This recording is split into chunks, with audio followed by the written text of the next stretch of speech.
Today I met with a client that has a problem, and this is not the first time I've seen this problem, so I thought it might be useful to share this information with you.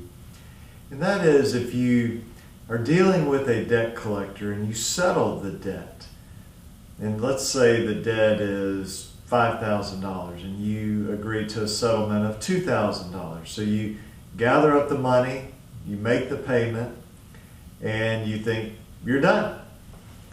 But then a month later, or 3 months later, or 6 months later, either that same collector or perhaps the original creditor or a debt buyer that the collector was working for, somebody will say, "Hey, thanks for paying the $2,000, you still owe us $3.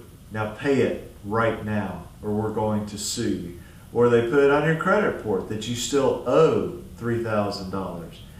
And what's puzzling about that to consumers is, well, wait a minute, I settled that. Why is it still around?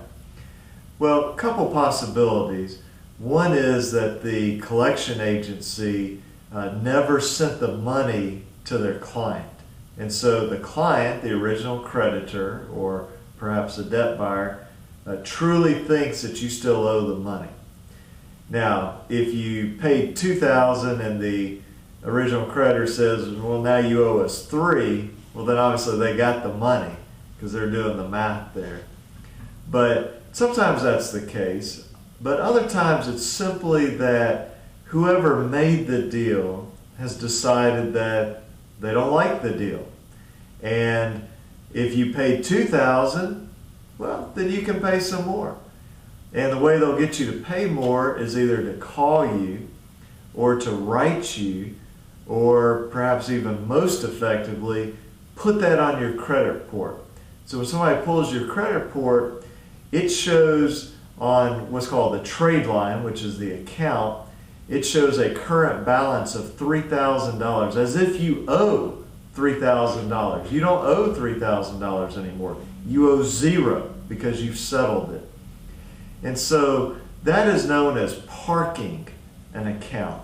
In other words, they leave that on your credit report and wait. Wait until you're refinancing your house, or maybe you're applying for a job or some type of security clearance. And your credit report becomes a problem because it looks like you owe $3,000. And you explain, no, look, I paid that off. I settled it for $2,000, and the mortgage company or maybe the employer, whoever it is, says, look, I don't know about that. All I know is you better get that off your credit report and do it now. And so you end up calling the creditor, and they say, you know what, because we're so nice, you won't have to pay us the $3,000, pay us $1,500. And we've seen people have to do that.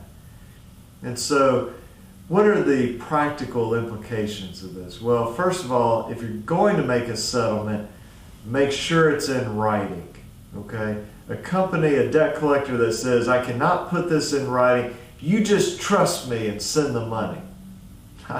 If somebody says you better trust me, then that's usually a sign that they are a dishonest person or dishonest company.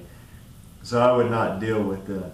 But put it in writing and make sure that it's very clear what the terms are. I've seen it where the debt collector you're settling with will say, we will clear any credit reporting that we do. But that doesn't apply to the debt buyer. Okay, and if you want this whole thing taken off your credit report, then you need to make sure it says that.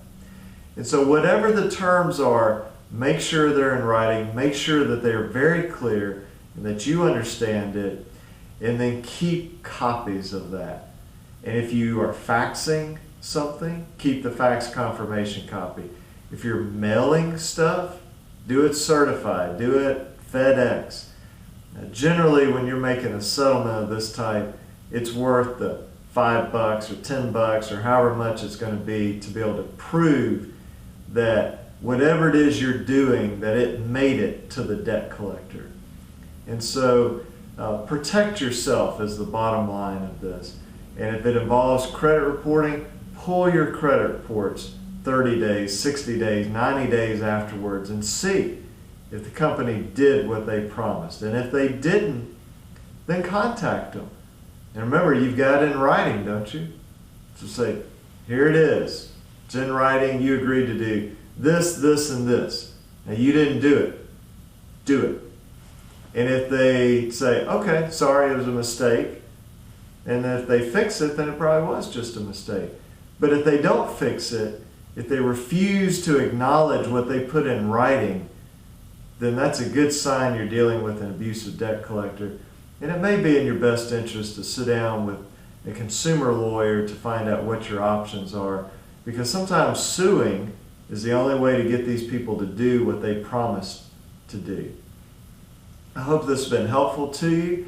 If you would like further information or would like to chat with me, my name is John Watts. If you live in Alabama, you're welcome to call me, 205-879-2447, or go to my website, alabamaconsumer.com, or my law blog, which is alabamaconsumerlawblog.com.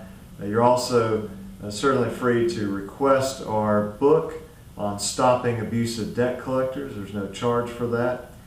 Just let me know by calling me or sending me a message through the website or the blog. Hope this has been helpful to you, and I appreciate your attention. Thank you.